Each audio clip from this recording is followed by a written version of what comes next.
Bismillahirrahmanirrahim.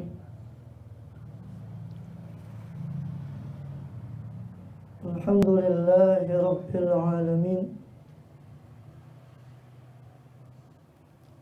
Wabihi nasta'inu ala umuri dunya wad din. Sallallahu alaihi wasallam ala asyrafil anbiya wal mursalin sayyidina Muhammadin wa ala alihi wa sahbihi ajma'in wa ala jami'it tabi'in lahum bi ihsanin ila yaumiddin wa alaina ma'ahum fihim birahmatika ya arhamar rahimin.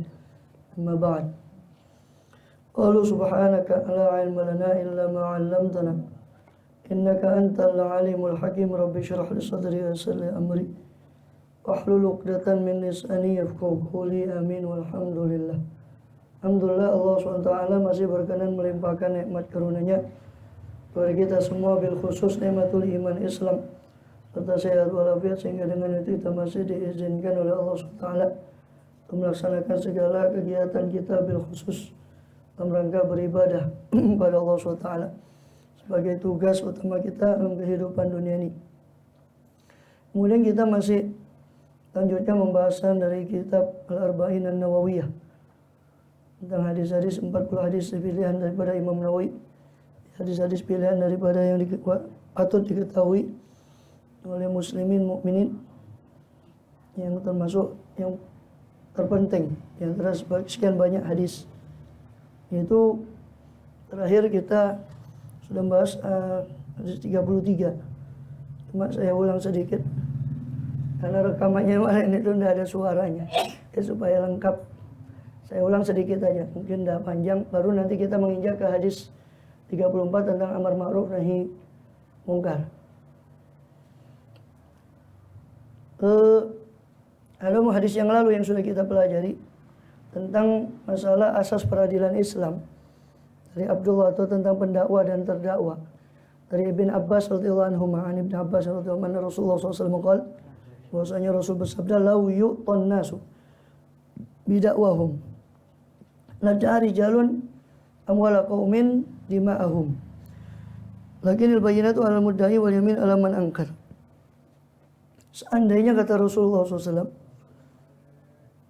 diberi manusia itu dengan dakwaan mereka, semua manusia mendakwakan sesuatu milik dia dan atau hak dia, langsung diberikan begitu saja dakwaannya, maka akan mendakwakan rijalun, sekelompok orang, amwala qaumin, harta, ya, sekelompok laki-laki atau orang akan mendakwakan harta kaum, satu kaum, atau dima'ahum, darah mereka atau nyawa mereka. Lakinil bayyinatu wal mudda'i, akan tapi sudah diatur oleh syarat, akan tapi bukti harus diajukan oleh orang yang mendakwa, wal yamin 'ala man ankar, dan sumpah harus diangkat oleh orang yang mengingkari dakwaan tersebut.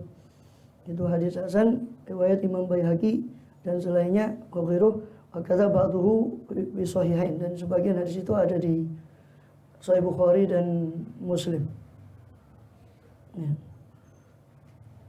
Jadi sudah jelas bahwa walaupun di situ ada disebut rijal, ya, sebab di riwayat yang lain itu adalah da'an nasu amwala qaumin, jadi bukan berarti laki-laki saja. Tapi seandainya manusia itu mendakwakan, ya, diberi manusia itu dengan dakwaan mereka, maka orang akan mendakwakan harta orang lain atau nyawa orang lain seenaknya, kalau diberikan tanpa proses, tanpa ada bukti dan sebagainya. Ya. Maka dijelaskan di situ didahulukan amwal atas dima di riwayat ini. Sedangkan riwayat yang lain itu dima'ahum wa amwalahum, dima'a qaumin wa amwalahum. Ya. Didahulukan harta karena memang dakwaan harta yang paling banyak kalau dibandingkan dengan pembunuhan. Maka penyerobotan harta, hak-hak harta, mulai dari yang kecil sampai yang korupsi besar-besaran, itu yang paling banyak daripada pembunuhan. Maka diambil yang terbanyak, didahulukan di sini amwala qaumin, baru dima'ahum. Di riwayat yang lain dima'a qaumin wa amwalahum. Ya, di riwayat yang lain nyawa itu didahulukan karena lebih berharga daripada sekedar harta. Walaupun sama-sama dijaga baik nyawa maupun harta dalam syariat Islam, tidak boleh diambil secara batil hartanya, tidak boleh tumpahkan nyawa secara batil. Maka lakinil bayyinatu 'alal mudda'i, maka bukti harus diajukan oleh orang yang menuduh. Kalau dia harus menuduh satu orang dengan satu tuduhan, ya, maka harus diajukan bukti. Sedangkan sumpah wal yamin itu diangkat oleh orang yang mengingkari dakwaan tadi. Seperti ada orang memegang satu kendaraan, umpama motor atau apa, yang si A ini mendakwakan itu milik dia, padahal ada pada penguasaan B. Maka dia harus membuktikan bahwa itu memang milik dia. Sedangkan si yang terdakwa harus mengangkat sumpah. Kalau memang tidak berhasil si pendakwa itu untuk mengajukan bukti, tidak ada bukti, maka dituntutlah si terdakwa untuk mengangkat sumpah untuk mempertegas bahwa memang betul itu milik si terdakwa, karena pendakwa tidak bisa mengajukan bukti. Ya. Maka dikatakan di sini bukti itu diajukan oleh si pendakwa. Ini menunjukkan bahwa lemahnya kondisi pendakwa. Karena biasanya karena pendakwa itu kan mengaku, ya, mengakui sesuatu yang, ya, maka dia lemah, maka harus diperkuat dengan bukti. Ya. Sedangkan kondisi terdakwa dia kuat karena sesuatu yang ada itu ada di tangan dia, sehingga dia harus mengangkat daripada sumpah. Nah, kemudian ini berlaku umum, hadis bukti itu harus diajukan oleh pendakwa. Ya. Sedangkan sumpah itu harus diangkat oleh orang yang mengingkari dakwaan itu tadi. Ini berlaku umum. Ya. Untuk semua permasalahan antara dua orang.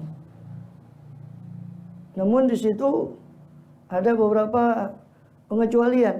Ya. Sebagian ulama mengatakan itu ijma ulama bahwa itu berlaku umum dalam setiap masalah, baik itu masalah urusan harta, urusan menyewa, baik itu jual beli, baik itu macam-macam muamalat, itu berlaku untuk semua. Sebagian mengecualikan qasamah, yang kemarin sudah kita jelaskan bahwa ini ada mengecualikan beberapa kasus lah, hanya memasukkan hadis ini cuma kepada kasus-kasus yang boleh untuk mengangkat sumpah, boleh untuk ngeyel atau membela diri. Ya.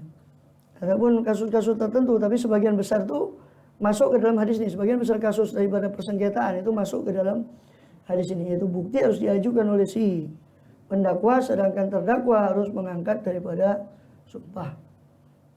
Ya. Itu ajma' al ulama, sebagaimana dikatakan oleh Ibnul Munzir. Sedangkan selainnya, Ibnul Munzir mengatakan fuqaha itu masih berbeda pendapat apakah seluruh hak manusia bisa diangkat sumpah. Ya. Dengan masyhurnya mazhab Syafi'i tidak diangkat sumpah kecuali memang yang di hak-hak yang bisa diputuskan atau bisa di situ untuk mengangkat sumpah atau mengingkari yang bisa diingkari.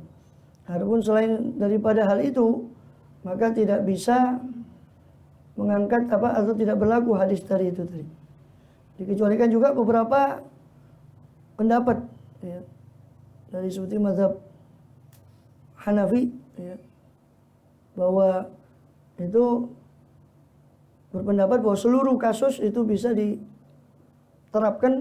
daripada hadis tadi, bahwa pendakwa itu harus mengajukan bukti dan terdakwa harus mengangkat sumpah. Ya. Dan di sini adalah asas daripada peradilan Islam, ya, yang juga digunakan untuk peradilan secara umum, bahkan mereka mengadopsi juga dari berbagai macam asas-asas daripada peradilan Islam. Karena begitu terperincinya, kalau kita perhatikan fikih dalam Islam itu mengatur itu begitu perinci, mulai dari berjual beli dan macam-macam sampai kepada pidana, perdata, semua diatur secara perinci. Bahkan sudah saya sampaikan, pidana terhadap janin itu, mereka Eropa itu belum punya hukum, tapi Perancis itu mengadopsi daripada hukum Islam tentang masalah itu. Itu orang yang menggugurkan atau menyebabkan gugurnya satu janin, dia harus membebaskan hurrah, abdun atau amatun, hamba laki-laki atau hamba perempuan. Itu diadopsi oleh Perancis dua zaman itu. zaman awal, karena mereka belum mendapati hukum itu.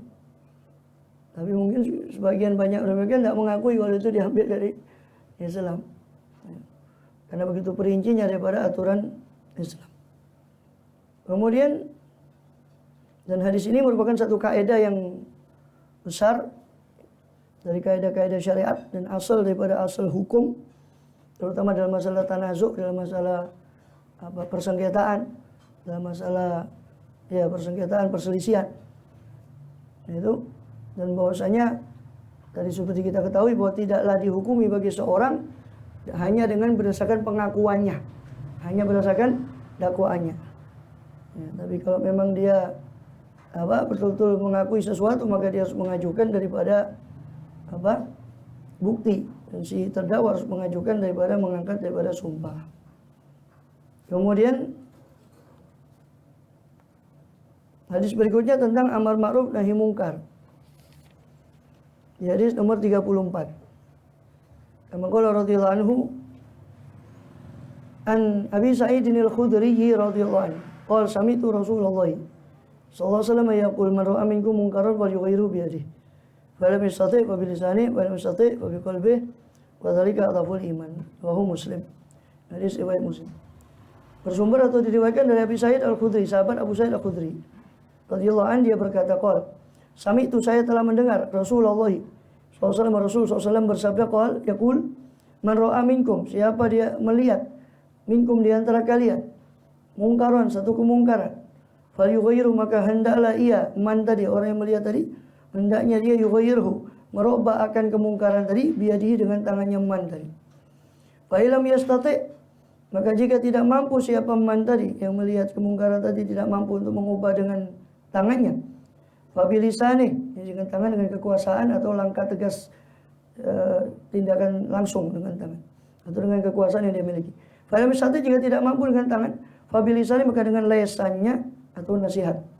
Fa ilam yastati' fa biqalbi, jika dia tidak mampu si man tadi dengan nasihat, fa biqalbi, maka dengan hatinya. Ini merasa tidak senang atau tidak setuju, membenci daripada kemaksiatan itu. Wadzalika adhaful iman, ini paling lemahnya iman. Itu hadis tentang amar ma'ruf nahi mungkar dan metode-metode atau cara-cara dalam amar ma'ruf nahi mungkar. Di situ dikatakan man ra'a minkum, siapa yang melihat di antara kalian kemungkaran. Melihat ini bukan berarti harus melihat mata. Kata para ulama, ini cukup ayat alimah. Ini menduga kuat atau yakin kalau di situ ada kemungkaran, dia harus merubah. Ini harus melihat mata. Atau dia tidak melihat mata, kalau dia yakin di situ ada kemungkaran, ya, maka dia merubahnya. Seperti ada saksi, banyak saksinya melihat, dia tidak melihat sendiri, maka dia juga wajib tidak harus melihat sendiri. Yang pasti bukan dengan praduga ya, atau dugaan, sangkaan-sangkaan, ini tidak bisa. Kemudian tidak boleh tajassus ya. Cara amar ma'ruf nahi mungkar itu baik, tapi caranya juga harus baik, tidak boleh memata-matai. Jadi yang kita wajib itu kemungkaran yang kita lihat atau kita ketahui, yang kita tidak tahu. Ada orang sembunyi di sana atau di mana, kita tidak tahu kalau di situ ada kemungkaran. Memang betul-betul tidak tahu ya, kita tidak dituntut untuk dosa atau untuk mengingkari kemungkaran yang kita tidak tahu. Yang di situ katakan na'am an alim al-ikhtilaf jamaat mungkar. Orang yang mengerti tentang mengetahui bersembunyi sekelompok orang dengan kemungkaran. Dia sembunyi-sembunyi melakukan kemungkaran. Seperti pembunuhan atau zina. Artinya sesuatu yang tidak mungkin bisa disusulkan. Pembunuhan kalau sudah mati kan tidak bisa dihidupkan lagi. Zina kalau yang sudah ternodai kehormatan tidak bisa dikembalikan. Sesuatu yang kiranya tidak bisa disusulkan kembali, tidak bisa maka ini harus ya, walaupun itu dia belum lihat dan memang sudah banyak yang dia harus atau menduga kuat di situ ada, dia harus bahkan di situ katakan tasawwur jidarin, meloncat ke balik tembok kalau memang dia sudah ada petunjuk ke arah sana, karena nyawanya orang, ya kan? Atau kehormatannya seorang gadis atau umpama harus selamatkan. Ya, tapi kalau kemungkaran murah seperti minum khamar apa itu ya masih agak longgar lah ya, tapi bukan berarti mengentengkan ya, tapi tetap ada. Tapi kan kita tidak harus tajasus. Tapi kemungkaran yang di situ fatal, yang akibatnya nggak mungkin disusulkan kembali, dikembalikan lagi, tidak mungkin. Seperti nyawa, kehormatan itu harus segera diatasi. Ya, walaupun dengan umpama meloncat tembok, menerobos rumah umpama. Gimana nyawanya orang yang tidak bersalah? Harus dilakukan. Orang kan masuk rumah tanpa izin kan sebenarnya tidak boleh. Nah, tapi kan ada darurat, gimana nyawanya orang? Harus. Siapa yang melihat minkum di antara kalian? Kalian itu maksudnya mukallaf. Saya tidak baca ini. Tak waca situ siji-siji iki bar subuh iki. Mari. Utawi iki ku diartikan satu-satu yo menit subuh mari. Jadi saya ambil yang penting-penting saja sebab kadang Ibnu Hajar ini masuk ke teknis hukum yang kalau kita jelaskan secara kepada orang awam itu kadang agak sulit seperti muamalah atau apa itu harus orang yang mutakhasis, sehingga mungkin saya ngambil yang bisa kita ambil manfaat secara umum. Ya.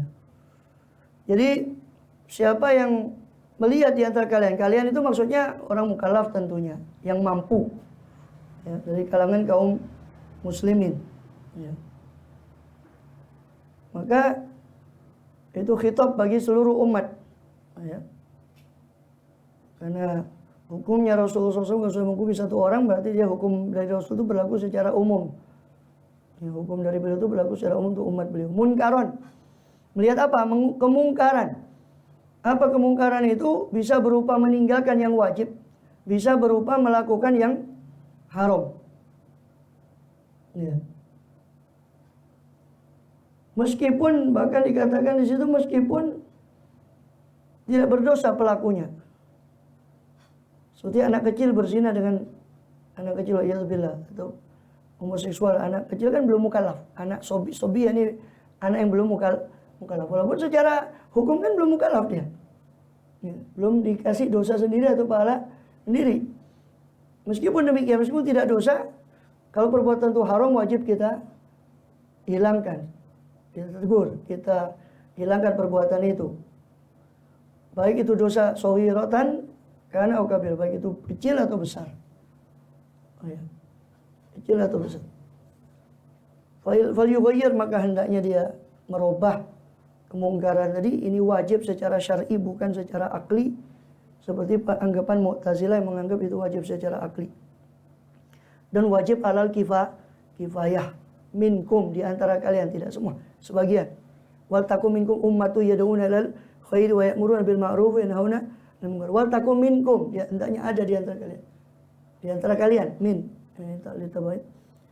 Taifah, sekelompok orang yang menyuruh orang pada kebaikan, menyuruh pada yang ma'ruf, mencegah dari yang munkar. Maka ayat itu dan hadis ini di sini juga dikatakan man ra'a minkum kan.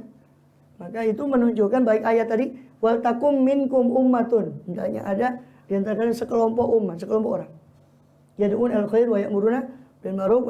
Jadi baik ayat maupun hadis ini diambil dari dua-dua itu tadi. Para ulama memutuskan bahwa itu fardu kifayah, bukan fardu ain. Kecuali kalau dia sendiri yang melihat, maka jadi fardu ain pada dirinya. Karena cuma dia yang tahu kemungkaran, maka berubah menjadi fardu ain. Ya.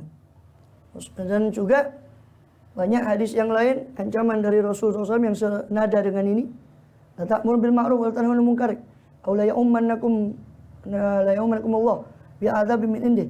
Hendaknya kalian menyeru pada yang ma'ruf dan mencegah dari yang mungkar, atau Allah ratakan kalian dengan azab dari sisinya. Naudzubillah min dzalik. Maka dikatakan di dalam hadis yang lain. Ya. Hadis sebagaimana riwayat Abu Amr Ad-Dani, Inna Allah la yu'adzibul amma bi amal khassah. Inna Allah la yu'adzibul amma bi amal khassah. Allah tidak menyiksa orang umum, orang secara umum dengan amal orang yang khusus atau tertentu. Walakin idza umila munkar jiharon, tetapi apabila sudah diperlakukan perbuatan mungkar secara nyata-nyata, istahaqul uqubata kullahum, maka mereka akan berhak mendapat siksa seluruhnya. Ya Allah tidak mungkin ya kan Cuma gara-gara perbuatan ini, terus orang awam yang tidak ada kaitannya sama ini kemudian disiksa, tidak. Kecuali kalau kemungkaran, artinya orang tadi itu kemungkaran yang tersembunyi, kan kita tidak ada kewajiban untuk kita tidak tahu. Dan Allah tidak menuntut itu yang tidak tahu. Tapi jiharon, kalau sudah lakukan seterang-terangan orang tahu dia tidak mengingkari, naudzubillah. Ini kata Allah, mereka semua istahaqul adzab iqab, ukubah. Mereka berhak untuk mendapat siksa dari Allah. Dan banyak lagi hadis senada dengan ini. Ya. Bahkan dikatakan di hadis yang lain, la ta'muruna bil ma'ruf wa tanhauna 'anil munkar. Ya. Hendaknya kalian beramar ma'ruf dan nahi munkar. Aw la yusikanallah ayanzil alaikum bi'adzab min indi, atau hampir-hampir Allah akan menuangkan azabnya kepada kalian. Wa fayad'u khiyarukum falastajabun. Maka ketika itu orang yang baik di antara kalian berdoa dan Allah tidak istijabah doanya. Ketika sudah itu terjadi, maka yang baik pun menyeru kepada Allah, maka Allah tidak istijabah daripada doa orang-orang yang baik itu. Karena kenapa? Sudah meratanya daripada kemungkaran. Biade, dengan tangannya. Kakasi awanil khomar, seperti memecahkan wadah khomar langsung dengan praktek. Awanil khomar dipecahkan daripada, itu maksudnya dengan tangan. Ya. Atau alatul lahu, untuk musik yang diharamkan, maka diambil, dirusak. Atau orang yang zalim pada orang lain, ya, tidak mungkin bisa dengan omongan, maka dengan tangan. Karena dia memukuli orang yang tidak bersalah, umpama, ya harus dengan tangan. Ya.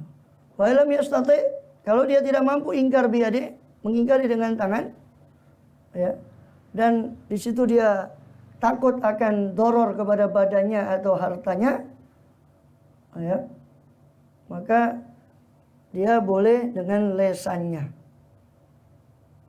Ya, sebagaimana Habib Abdul Haddad dalam Nasuhaidinnya nanti kita akan dapati tentang masalah amar ma'ruf nahi munkar itu. Beliau menjelaskan amar ma'ruf nahi munkar asalnya fardu kifayah. Tapi ketika dia khawatir akan nyawanya, ini yakin ya, menduga kuat, bukan sekedar belum apa-apa sudah. Tapi memang dia yakin kalau seandainya dia maju terus ini dengan tangan, dia bakal khawatir nyawa dia atau keluarganya atau harta dia. Maka ketika itu kata Habib Abdul Haddad, berubah status fardu kifayah menjadi sunnah. Sunnah berarti kan kita sudah tahu sunnah itu. Kalau dikerjakan dapat pahala, kalau tidak dikerjakan pun dia tidak berdosa. Itu sunnah. Dia kalau punya keberanian, monggo, silakan. Nek wani. Dan tahu resikonya, silakan. Ya. Resiko sebagainya sudah berani, tidak apa-apa. Kalau yang masih takut apa gini nanti gimana keluarga saya, ya sudah jangan coba-coba maju kalau sudah masih khawatir gitu. Nanti yang disalahkan malah amar ma'ruf nahi munkarnya, padahal ya siapa yang merintah dia, wong itu bukan wajib. Kalau memang dia sudah kena mudarat atau bakal yakin atau menduga kuat bakal kena mudarat baik dirinya atau keluarganya, maka tidak jadi wajib lagi, cuma menjadi sunnah. Fabilisane, kalau tidak mampu dengan tangannya, dengan lesannya. Nah, di sini diterjemahkan dengan lisan, siyahin, teriakan, istighotsah, minta tolong. Ada rampok, dia tidak bisa ngelawan sendiri. Ya, belajar silat baru 1 jurus, belum bisa. Ya sudah, bengok-bengok, maling atau bagaimana, dengan lesannya, atau minta tolong, atau termasuk dengan lesan ini di sini adalah amri man yaf'al dzalik, memerintahkan orang yang bisa melakukan hal itu. Dia tidak bisa, dia panggil temannya yang sekiranya mampu untuk melakukan hal tersebut. Itu termasuk dengan lesan. Atau taubih, cercaan, agak keras, mulai dari lembut sampai yang keras. Tadzkir billah, mengingatkan dengan lesan. Maksud dengan lesan itu mengingatkan orang itu kepada Allah, hati-hati, takwalah kepada Allah. Berbuat zalim pada orang ini, mengambil hak tanpa suatu alasan yang benar, hati-hati kepada Allah yang sangat pedih siksanya. Ya, ma'alinin wa ighladin, baik dengan lembut atau keras. Kalau Imam Ghazali di situ, ya, bahkan dikatakan sini qad yablugh bi rifq wa siyasah ma la yablugh bi sayf wa riyasah. Terkadang bisa dijangkau sesuatu amar ma'ruf nahi munkar ini dengan kelemah lembutan dan siasat. Kadang-kadang sesuatu Itu bisa dijangkau dengan kelemah lembutan dan siasat. Ini sesuatu yang tidak bisa dijangkau dengan pedang dan kekuasaan. Dengan siasat. Kadang ya macam-macam. Merangkul orang-orang yang maksiat. Kalau di alasan ekonomi, ya rangkul. Kenapa maksiat? Kenapa berzina macam-macam alasan. Dia dengan lemah lembut. Bahkan Imam Ghazali di Ihya-nya di bab amar ma'ruf nahi mungkar, saya sudah pernah bahas sedikit itu di YouTube-nya, silakan dibuka tentang amar ma'ruf nahi mungkar di Ihya. Di situ Imam Ghazali memberikan apa? Step, tingkatan. Mulai dari yang terbawah, yaitu apa? Memberitahu orang tadi, ini ma'ruf, ini mungkar. Karena bisa jadi dia melakukan itu karena ketidaktahuan. Maka langkah paling awal untuk amar ma'ruf nahi mungkar adalah ta'rif, mengenalkan mana yang ma'ruf, mana yang mungkar. Jangan Kang, Cak, ya akhi, saudaraku, jangan. Yang kau lakukan itu, ini kemungkaran. Yang kau lakukan ini mungkar. Diberitahu. Sudah diberitahu kok balik. Yang kira itu angel tuturane berarti. Kok balik?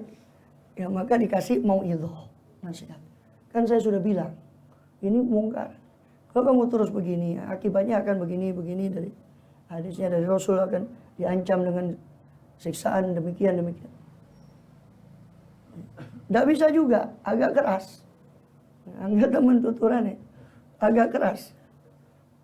Kalau perlu bahkan dengan cacian, tapi jangan berlebihan. Kalau memang dia sudah fasik, bisa dikatakan ya fasik. Kalau memang sudah berulang terus, coba 1-2 kali, nggak bisa kita katakan tiba-tiba dia fasik. Wahai orang fasik, dasar kamu ini, sudah dibilang agak keras. Nggak bisa juga, kata Imam Ghazali, langsung dengan tangan. Ya, dengan tangan. Kalau khomer ya dipecahkan, khomer diambil. Bahkan sampai perinci Imam Ghazali di situ di Kitabul Amri bil Ma'ruf wa Nahyi 'anil Munkar. Jadi kalau memang apa? Dengan tangan. Kalau memang sudah tidak bisa, dengan tangan tidak bisa, ya, hanya aksi langsung. Boleh dengan mengumpulkan kekuatan, tapi ini rawan kata Imam Ghazali. Mengumpulkan kekuatan, kalau dia sendiri tidak bisa, dia bawa temannya untuk, apalagi kalau kemungkaran itu berbentuk terorganisir atau banyak orang. Tapi ini sepakat ulama harus dengan izin imam, pemimpin. Dilaporkan dulu. Tidak bisa langsung. Karena khawatir kalau masa ketemu masa itu khawatir. Maka itu tahapan-tahapan dari amar ma'ruf nahi mungkar. Jadi bukan main, enggak. Semua amar ma'ruf nahi mungkar itu ada tahapan-tahapannya, itu sudah dilakukan. Cuma kan masalahnya jahatnya media kan gitu. Kadung gepuk-gepukan itu sing disuting. Nah, tahapannya ini enggak, dia hanya orang malah anti kepada orang yang amar ma'ruf nahi mungkar. Maksud saya sudahlah, kita nggak bisa begitu. Jangan malah ngilok-ngilok atau macam-macam. Sudah cukup. Saya sendiri pribadi, ya sebagai kita mengajar, kita cuma bisa ya begini yang kita bisa lakukan. Mengajar, memberi edukasi pada masyarakat. Saya terus terang nggak bisa, kita akui. Belum bisa, kita belum punya keberanian untuk langsung terjun. Maka sebaliknya, orang yang sudah terjun pada amar ma'ruf nahi mungkar juga harus jangan bosan-bosan dia ngaji. Karena ada aturan, tidak langsung. Ada aturan yang perlu dia ketahui. Bagaimana caranya amar ma'ruf nahi mungkar. Harus diilmoni, bukan syukur pokok semangat tok. Kode ilmu udah ada. Innalillah. Hanya jadi presiden buruk bagi Islam nanti. Hanya Islamnya yang dianggapnya ya Islamnya tambah. Orang yang tidak suka kepada Islam tambah menggoreng isunya, radikal ini macam-macam ekstrem. Ya, padahal mungkin keliru langkahnya mungkin.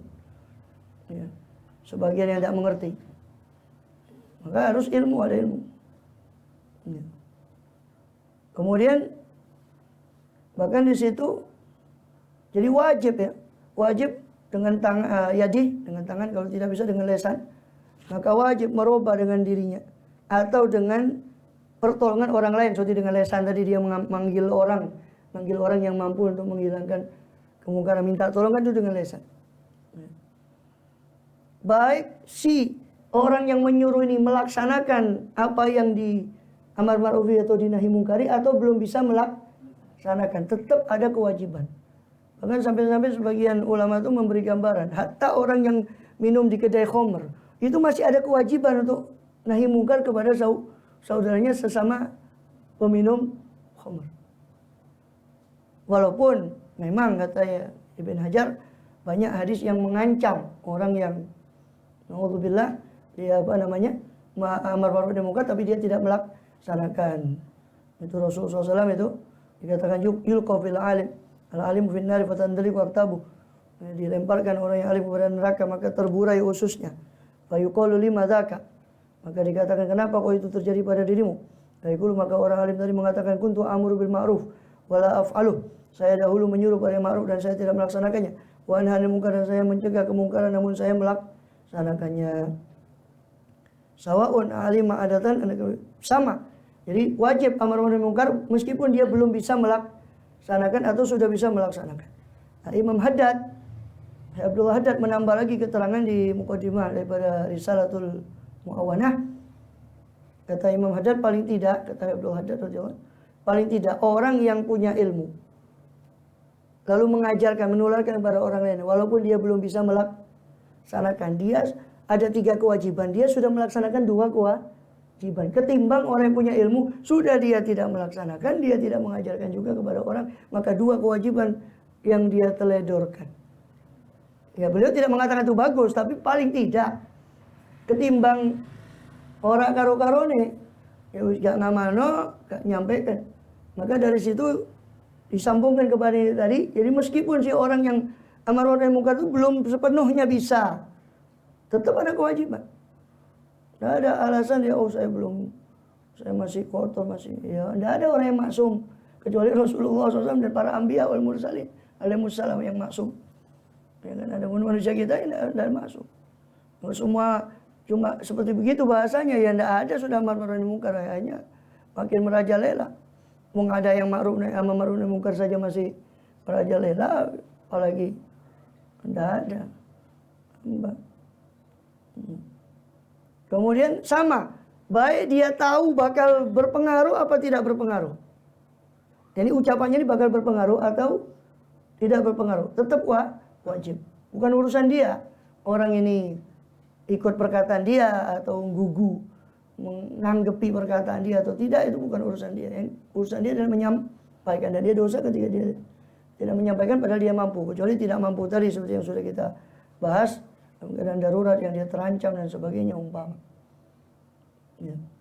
Dan juga baik berpengaruh atau tidak berpengaruh perkataan itu. Ya. Kemudian wa yustarul jawazi ala yuadi ila syahris silah. Dan kalau khawatir ya daripada tidak adanya izin imam itu bakal datang ke madharatan kalau dia tidak izin pada yang berwenang, maka dia ketika itu maka wajib izin kepada yang berwenang. Seandainya dia khawatir dan ada dugaan kuat bahwa itu akan madharat pada dia. Ya. Ini diantaranya. Wali wujubi taratan wa jawazi taratan. Nah, sedangkan wa yasuqu li hadi ra'iya yusuddu mutakibal kabira dalam yang dafi ana bi qauli wa ilami la nasbi qitalin wa syasilah. Ini. Boleh kata Imamul Haramain bagi seorang orang per orang dari rakyat untuk mencegah perbuatan dosa besar daripada kemungkaran.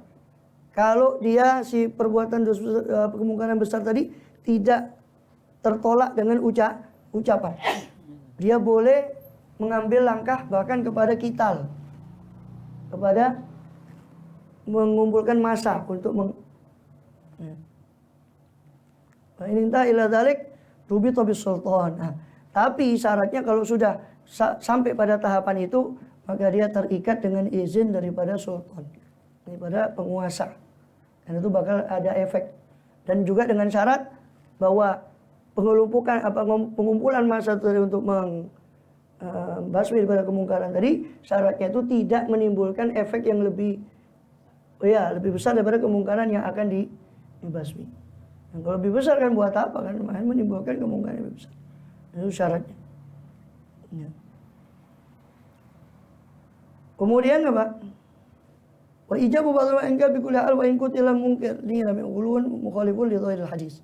Dengan pendapat sebagian ulama yang mengatakan bahwa tetap wajib mengingkari kemungkaran bagaimanapun keadaannya meskipun dia dibunuh. Ini kata beliau, ini perkataan yang terlalu berlebihan dan bertentangan dengan zahir hadis tadi. Tidak mampu jika tidak mampu jika zahir hadis kan mengatakan ada ketidakmampuan terkadang, keterbatasan orang. Ya. Kemudian ilmu yastati' fa bi qalbi. Jika tidak mampu maka itu dengan hatinya. Dan ini ataful iman, paling lemahnya daripada iman. Ya. Dan juga yang perlu diperhatikan ya tidak, jadi tetap wajib meskipun orang itu tidak bergeming dengan kemungkaran tadi, tetap dia melakukan kemungkaran. Dan ini terkadang salah menafsirkan ayat sebagian orang. Itu ya ayyuhalladzina amanu alaikum anfusakum. Wahai orang yang beriman, hendaknya kamu menjaga diri kalian. Ya, hendaknya kalian melazimi diri kalian. La yadrukum man dhalla idza tadaitum. La yadrukum man dhalla idza tadaitum. Tidak akan memberi madarat kepada kalian orang yang tersesat apabila kalian mendapat petunjuk. Ayat ini disalah tafsirkan, dianggapnya enggak apa-apa, enggak wajib. Kalau sudah enggak berarti enggak wajib lagi amar ma'ruf nahi munkar. Maka Sayyidina Abu Bakar berkhutbah untuk menjelaskan ayat ini. Sudah dikutip di Imam Ghazali di Kitabul Amri bil Ma'ruf wa Nahi 'anil Munkar di Ihya. Kata Sayyidina Abu Bakar Siddiq berkhutbah tentang masalahnya, kalian membaca ayat ini tapi kalian tidak mendudukkan ayat ini pada posisinya. Saya mendengar dari Rasulullah SAW, Rasul tamiru bil ma'ruf, tetaplah kamu amar ma'ruf, wa tanhaw 'anil munkar, tetaplah cegah yang mungkar. Tapi faiza ra'aita syuhan muta'an, tapi ketika kamu melihat ya, sifat bakhil yang ditaati, wa hawan mutaban, hawa nafsu yang diikuti, wa dunyan mu'tsarah, dunia yang diutamakan daripada akhirat, wa ijabu kulli dhi ra'yin bi ra'yih, dan takjubnya setiap orang yang punya pendapat dengan pendapatnya masing-masing, wa ra'aita amran la yadalaka bihi, dan kamu melihat satu perkara yang tanganmu sudah tidak bisa menjangkau lagi, fa 'alaika bi nafsik, maka barulah kau pegang dirimu sendiri. Artinya ayat itu alaikum anfusakum itu bukan berarti enggak wajib amar ma'ruf nahi, tetap berusaha sampai sebatas akhir kemampuannya. Baru setelah batas akhir kemampuannya sudah kita jaga diri kita, jaga. Maka dalam riwayat yang lain, fa alaika bi khuwaisati nafsik, maka selamatkan orang yang terkhusus. Ya kan? Jika tidak bisa merangkul yang umum, ya sudah, anak-anak kita, yang penting keluarga kita. Setelah kita melakukan, tapi bukan berarti ayat itu alaikum anfusakum kemudian menggugurkan kewajiban amar ma'ruf nahi munkar. Sebenarnya dijelaskan oleh Sayyidina Abu Bakar Siddiq radhiyallahu anhu dalam khutbahnya. Beliau mengutip sabda Rasulullah tadi. Jadi ketika kamu sudah melihat hawa nafsu yang diperturutkan, dunia yang sudah diutamakan daripada akhirat, orang sudah gampangannya angel tuturane. Sudah kamu coba tapi memang ya begitu batas kemampuanmu, ya sudah, jagalah dirimu, yang penting la yadurukum man dhalla idza tadaitum. Tidak akan memberimu madarat orang yang tersesat kalau kamu tetap memegangi petunjuk. Maka enggak. Yang penting kamu, keluargamu. Jadi bukan, jangan, ini sering disalahpahami. Fa illam yastati' fa biqalbi. Jika tidak mampu maka dengan hati. Dengan hati ini adalah membenci perbuatan kemaksiatan tadi dan berazam. Berazam dalam hatinya, seandainya saya diberi kekuatan ucapan atau perbuatan, saya akan menghilangkan perbuatan itu, perbuatan kemungkaran. Jadi wajib membenci kemungkaran. Bahkan Habib Abdullah Haddad di Nasuhaydiniyah mengatakan lebih ekstrim lagi. Seandainya ada orang berbuat kemungkaran di Masyrik ya, atau di Maghrib, di ujung barat bumi, kamu berada di ujung timur bumi, kamu ridho, senang dengan kemaksiatan itu, maka kamu tetap berserikat daripada dosanya. Nanti kita akan dapat itu keterangan di Nasuhaydiniyah. Ya. Fabi qalbi, maka dengan hati. Ya. Itu salah satunya dengan doa. Ya, tawajuh dengan hati kita, sebagai ahli para sufi menafsirkan dengan hati itu ya kita tawajuh kepada Allah, mudah-mudahan ya, orang itu mendapat hidayah, kita ditetapkan dalam hidayah, tidak merasa ujub. Dan ini satu sebagai penutup bahwa kata Imam Ghazali, wa dzalika aful iman, ini dengan hati ini apa namanya? adalah yang paling lemahnya iman. Ya. Dikatakan sebagai penutup bahwa kadang yang disepelekan oleh orang yang amar ma'ruf nahi mungkar, kata Imam Ghazali, adalah menjaga hati tadi. Ini orang yang amar ma'ruf nahi mungkar seolah-olah memposisikan dirinya di atas orang yang diamar ma'ruf dan menghina orang yang merendahkan orang yang bermaksiat. Ada ujub pada dirinya, kata Imam Ghazali. Ini yang jarang atau sangat jarang untuk diperhatikan, kata beliau, dan ini termasuk adab batin. Tugas kita adalah melakukan perintah Allah, bukan untuk menjudge atau menghukum orang lain. Karena khotimah kan yang di sisi Allah, penilaian itu berdasarkan khotimah, penutup. Dengan penutup kita, wallahu a'lam, walaupun kita berharap ditutup dengan penutup yang husnul khotimah, yang baik. Wallahu a'lam bissawab. Termasuk menghadirkan doa dalam doa orang-orang yang muslimin, muslimat, orang yang kita cintai, semua doa-doa kita hadirkan, ya. Ya, dianjurkan untuk mendoakan juga mereka, orang-orang muslim, umat Muhammad SAW itu rahmat. Juga di antara para aulia mereka selalu mendoakan pada muslimin, muslimat dalam doa mereka. Wallahu a'lam bissawab. Ya, qadr. Siapa mau? Antum atau Jafar? Ya, fadhil. Ada permintaan sedikit tahlil secara singkat.